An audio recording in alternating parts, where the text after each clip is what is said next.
Bonsoir à tous et merci de toujours vous informer sur RTI2. Au sommaire de l'actualité pour notre rubrique du jour, les dossiers de la 2, nous mettrons l'accent sur l'utilité des centres aérés pendant les vacances scolaires.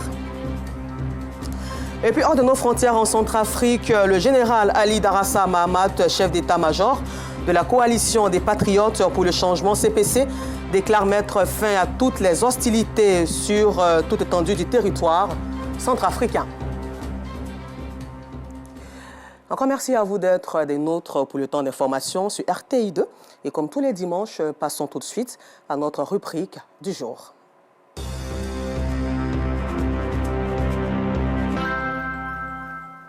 Les centres aérés sont des espaces adéquats pour permettre aux tout-petits de profiter pleinement de leurs vacances scolaires. Ces centres proposent des activités ludiques, mais le coût des services rendus dans ces espaces éducatifs n'est pas à la portée de tous les parents d'élèves. À cet effet, notre équipe de reportage composée de Laurence Kakra, Kader Bachil, Fatima et Sidiki Ouattara en fait un tour dans certains centres aérés pour un constat que vous voyez maintenant.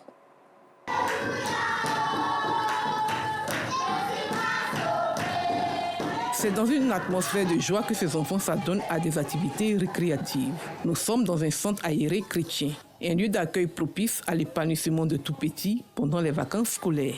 Nous avons eu en charge 250 enfants qui sont de la tranche d'âge de 3 à 16 ans.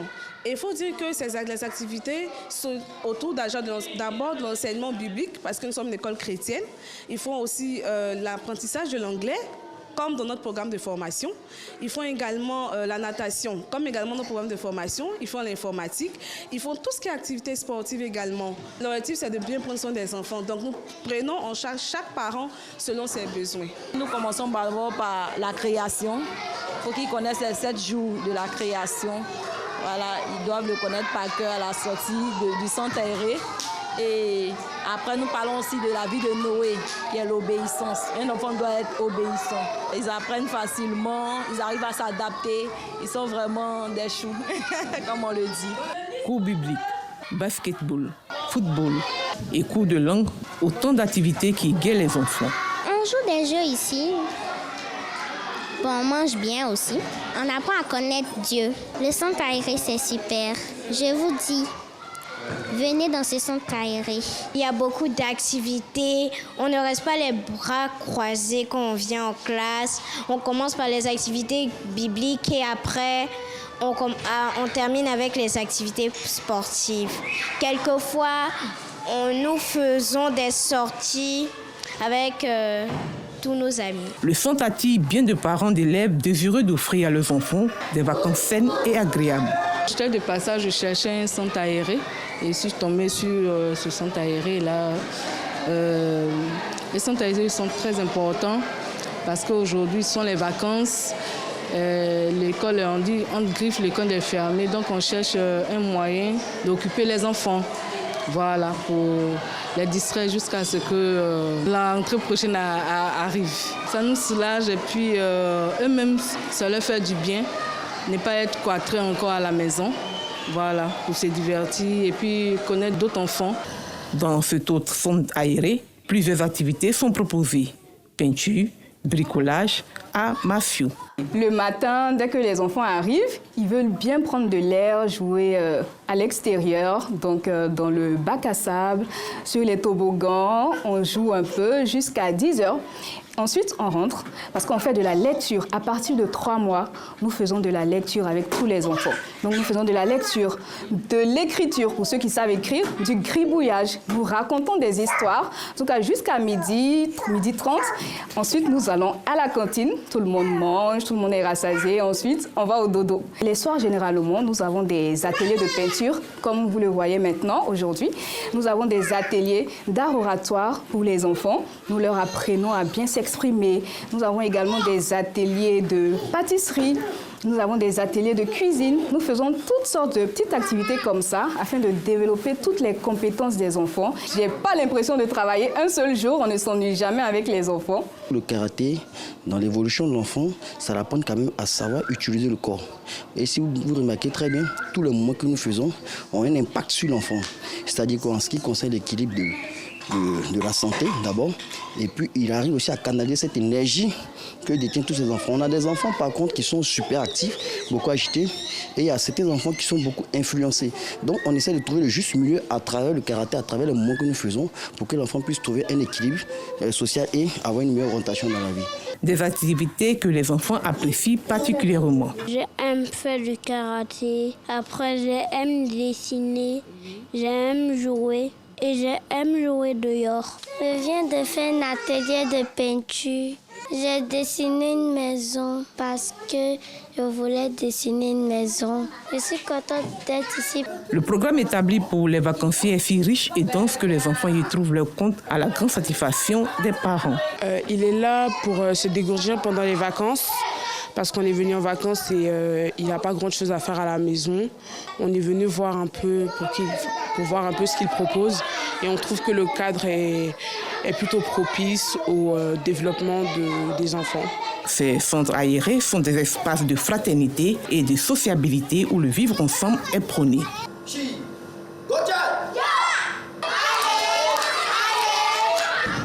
Ghislain Koulibaly, sociologue et spécialiste du genre, met en avant leur utilité. C'est utile pour ces enfants parce que lorsque ces enfants se retrouvent dans ces centres aérés, on travaille leur autonomie. Et donc ces enfants qui, s'ils étaient restés à la maison, allaient être soit devant la télé, allaient être en train de jouer aux jeux vidéo, il y a des risques de surpoids, il y a des risques d'obésité. Donc ces enfants-là échappent à ce risque d'obésité, de surpoids, en étant dans des centres aérés, parce que là-bas, ils peuvent gambader, là-bas, ils peuvent courir, et ça leur permet justement d'échapper à ce surpoids. Deuxième chose, ils vont à la découverte de nouveaux amis. Et là-bas, ce qu'on privilégie, c'est le partage. Ce qu'on privilégie, c'est le vivre ensemble. Ce qu'on privilégie, ce sont des activités ludiques, donc sportives, où on met l'accent sur le collectif. Ce n'est plus l'individu, mais ça devient le collectif, le groupe. Le centre aéré va faciliter l'intégration de ces enfants dans leur communauté et c'est très important. Les parents gagneraient justement à simplement s'assurer que ces centres aérés sont tenus par des professionnels, des moniteurs qualifiés qui pourront proposer des jeux adaptés à l'âge de l'enfant. Que de bienfaits enregistrés dans ces centres au profit des enfants. Les activités menées contribuent à leur développement personnel et social, laissant aux vacanciers des souvenirs inoubliables. Cependant, des situations déplorables peuvent parfois survenir au cours du séjour. Toutefois, il est bon de reconnaître que là où des enfants se retrouvent de divers horizons, ils viennent de plusieurs profils, il peut se retrouver avec justement des cas de violence basée sur le genre. Les plus grands peuvent exercer peut-être des cas de violence physique, donc coups et blessures sur certains enfants. Lorsqu'on vous parle d'activité ludique, il peut y avoir des cas d'accident. Donc, on peut jouer au ballon et puis se fracturer un genou, ça peut être une luxation. Donc, c'est des petites situations qui pourraient arriver, mais rien de bien grave. L'inscription dans ces centres aérés coûte en moyenne aux parents des vacanciers entre 100 et 150 000 francs CFA par mois. Mais comment rendre ces lieux d'accueil plus accessibles à tous, permettant à un plus grand nombre d'enfants de bénéficier de leurs programmes enrichissants? Pour leur essor, il est essentiel de créer davantage de centres aérés et de les promouvoir efficacement. Les enfants pourront ainsi, à la fin de l'année scolaire, s'occuper sainement, joindre l'utile à l'agréable pendant les vacances. Et dans un autre registre, jour J-3 pour la célébration de l'an 64 de l'indépendance de la Côte d'Ivoire. Rendons-nous à Grand-Bassam, ville historique où les premières pages de l'histoire de la Côte d'Ivoire se sont écrites. Le choix de cette ville pour accueillir les festivités de l'indépendance cette année réjouit plus d'un. La ville aborde fièrement le drapeau tricolore orange, blanc et vert. Des travaux d'embellissement et d'aménagement urbain battent également leur plein. Le témoignage de nous Sangaré et Gilles Tonien à Grand-Bassam. Grand-Bassam, aux couleurs des festivités de l'an 64 de l'indépendance de la Côte d'Ivoire. Cité balnéaire, la ville arbore fièrement le drapeau tricolore, orange, blanc et vert.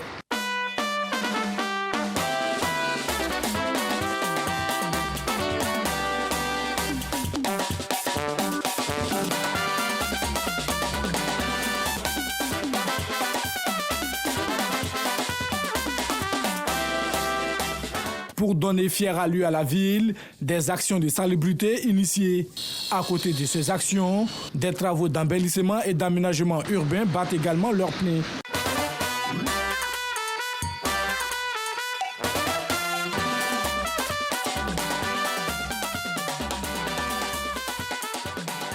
Ville symbole, c'est à Grand Bassam que les premières pages de la Côte d'Ivoire se sont écrites. Première commune, première capitale, premier port de Côte d'Ivoire, pour ne citer que ces premières.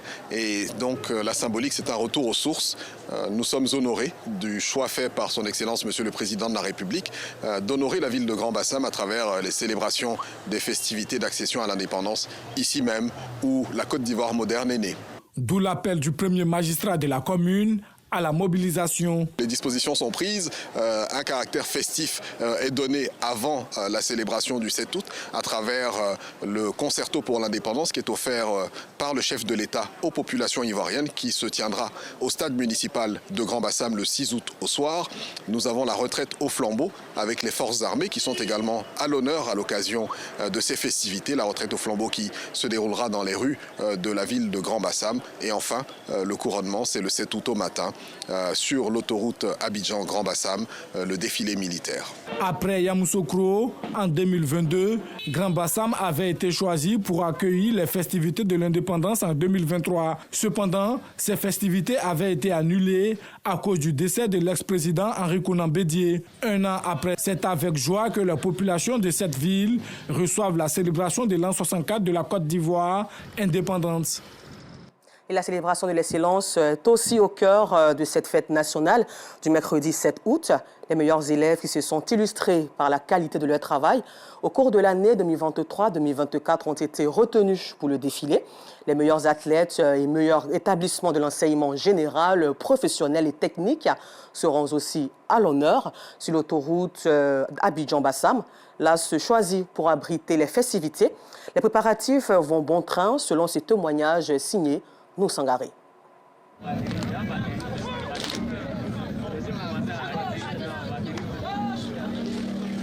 Cette année, ces élèves vont prendre part au défilé du 7 août à l'occasion de l'an 64 de la Côte d'Ivoire. Un choix qui se justifie par la qualité de leur travail aux différents examens scolaires. Parmi eux, Amadou Amessan. Il est le meilleur élève à l'examen du CEPE. Certificat d'études primaires et élémentaires. J'ai eu 167,37 points sur 170. C'est pour moi un grand honneur de défilé. Ce défilé m'encourage à travailler encore plus. Pour cela, je continuerai de bien travailler en classe dans les examens prochains et dans les classes intermédiaires. Depuis un mois, ces meilleurs élèves de l'année scolaire 2023-2024 enchaînent les répétitions en vue d'un excellent défilé le jour de l'indépendance. On est logé à l'EMPT, l'école préparatoire militaire et technique. Chaque matin, on se réveille, on s'entraîne avec nos superviseurs. On fait une petite pause, l'après-midi encore, on reprend et voilà. Ça fait quelques jours maintenant qu'on vient sur le site pour mettre en pratique tout ce qu'on a appris. On ne se connaissait pas au début et cette expérience a créé des liens et voilà, on est une petite famille maintenant. On a de très beaux encadreurs, donc ça va, on arrive à s'en sortir. Je suis vraiment honorée d'être présente ici, sachant que c'est une sorte de récompense pour tout le travail que j'ai eu à accomplir tout au long de cette année scolaire. Cette année, l'excellence est au cœur de la célébration. Outre les élèves, un point d'honneur est mis sur les meilleurs athlètes, les meilleurs établissements secondaires, professionnels et techniques, ainsi que les meilleurs centres de resocialisation. On a 4 écoles d'excellence. Ensuite aussi, exprimer aussi la résilience. Parce que vous voyez, au niveau de certains détachements, ce sont des enfants, par exemple, en conflit avec la loi ou bien en situation difficile que certaines structures ont récupéré et sont en train de resocialiser pour pouvoir les mettre dans la société. Jeunesse ivoirienne et forces de défense et de sécurité pour un engagement civique et la responsabilité citoyenne, c'est le thème choisi pour cette célébration de l'an 64 de la Côte d'Ivoire indépendante. Retour à Abidjan, ici au quartier Sikoji à Koumassi, qui a été le théâtre d'une effervescence particulière organisée par la Fédération des jeunes de Sikoji. L'événement Chic Oji a rassemblé les habitants des quartiers Sikoji 1, 2 et 3 autour de diverses activités célébrant la cohésion sociale, l'excellence et la solidarité. L'événement s'est tenu du 27 juillet au 4 août 2024 en présence de Bienvenue Kwao et Zié Traoré. Dans des quartiers Sikoji de la commune de Koumassi, au cœur d'une célébration. Une série d'actions menées lors de Sikoji, initiée par la Fédération des associations de jeunes de Sikoji, FAGES, a mis du baume au cœur de ses habitants. Au nombre de ces actions, la cérémonie de remise de prix aux 3 meilleurs élèves de chaque Sikoji. 9 enfants ont été récompensés pour leur performance académique exceptionnelle. Je suis très heureuse d'avoir reçu le prix. Je passe en 6e. J'ai eu le diplôme du CEP avec 149 points. J'ai peur, mais je suis confiante. Je sais que ça va aller parce que je suis une bosseuse. C'est l'émotion totale. Je suis tellement contente et satisfaite d'elle. Et je salue l'initiative de ce mouvement-là d'encourager les enfants. Parce qu'aujourd'hui, elle a eu un prix. Demain, peut-être que son ami qui est à côté ou bien son camarade qui est à côté va dire « Ah bon, je veux avoir aussi, donc je veux faire autant ». La dimension sociale de Sikoji a été également illustrée par des concours culinaires et de danse, renforçant les liens entre les habitants. Les plats des participants ont ravi les palais du jury. C'est la recette de Ghislaine Kadjo, une résidente de la Sikoji 2, qui l'a conquis. Je suis vraiment contente d'avoir gagné. Je dédie cette joie et ce prix à ma mère qui m'a appris, vraiment appris. Parce que c'est grâce à elle aujourd'hui que tout ce que je touche, lorsque je suis en cuisine, quand ça sort, c'est toujours parfait. Au menu, j'ai fait de la sauce faite à base de l'amande de cajou. J'ai décidé d'innover pour faire une petite particularité avec les autres concurrentes. Une compétition de football a tenu la population en haleine. Les femmes des quartiers Sikoji ont prouvé que le football n'est pas réservé qu'aux jeunes. Les équipes ont fait preuve d'esprit sportif, démontrant une fois de plus que l'unité et la sororité sont au cœur de Sikoji. C'est la 3e édition de Chic Koji. Pour dire que c'est chic de vivre à la Sikoji, c'est un peu un jeu de mots que nous avons initié. Ça fait 3 ans qu'on organise cette activité pour promouvoir bien sûr la cohésion sociale et le vivre ensemble. Au niveau des populations de 3 Sikoji de Koumassi. Également célébrer l'excellence en milieu scolaire avec les prix que nous remettons aux meilleurs élèves. Et puis bien sûr mener des actions de solidarité à travers des dons aux communautés religieuses et aux populations défavorisées, aux populations démunies. Et donc c'est toutes ces actions-là que nous menons en pratiquement une semaine chaque année et cela dure depuis 3 ans. Merci donc à toutes les personnes qui nous ont soutenus, toutes ces personnes de bonne volonté qui nous accompagnent depuis pratiquement 3 ans. Cette 3e édition de Sikoji est un succès selon les participants, marquant un jalon important dans la promotion de l'unité et de l'excellence au sein des quartiers Sikoji. Et toujours en Côte d'Ivoire, à la page culture, sachez que Kouachi Aporut est la nouvelle reine Aoulaba d'Afrique Côte d'Ivoire 2023. Elle a été élue hier samedi 3 août 2024 au terme d'une finale qui s'est tenue au Palais de la Culture de Trècheville avec 188 points sur 210. Âgée de 26 ans avec 1,73 m pour 100 kg, la nouvelle reine est originaire de la région du Bélier et évolue dans le secteur des ressources humaines. Mère de 2 enfants, elle succède ainsi à Aboya Kwa Constance, lauréate de la précédente édition. Pour cette finale, Kouachi Apo, Ruth partage le podium avec mademoiselle Yoro Sandra Patricia, première Saraman avec 172 points et mademoiselle Fadiga Adja en qualité de 2e Saraman avec 161 points. Nous vous le disions en titre, hors de nos frontières en Centrafrique, dans un document daté du 26 juillet 2024 qui circule sur les réseaux sociaux. Depuis ce dimanche 4 août, le général Ali Darassa Mahamat, chef d'état-major de la coalition des patriotes pour le changement CPC, déclare mettre fin à toutes les hostilités sur l'étendue du territoire centrafricain. Et puis nous terminons ce temps d'information au Proche-Orient où depuis l'assassinat des leaders du Hamas et du Hezbollah ce mercredi 31 juillet, la promesse de riposte de l'Iran et de ses alliés sur Israël court toujours. La tension est à son comble dans la région. Les États-Unis d'Amérique ont renforcé leurs dispositifs militaires et plusieurs compagnies aériennes ont annulé leur vol vers l'aéroport de Beyrouth alors que les ressortissants de plusieurs pays ont reçu l'ordre de quitter le Liban. Voilà, c'est tout pour aujourd'hui. Encore merci à vous de nous avoir suivis et bonne suite de programme sur RTI2.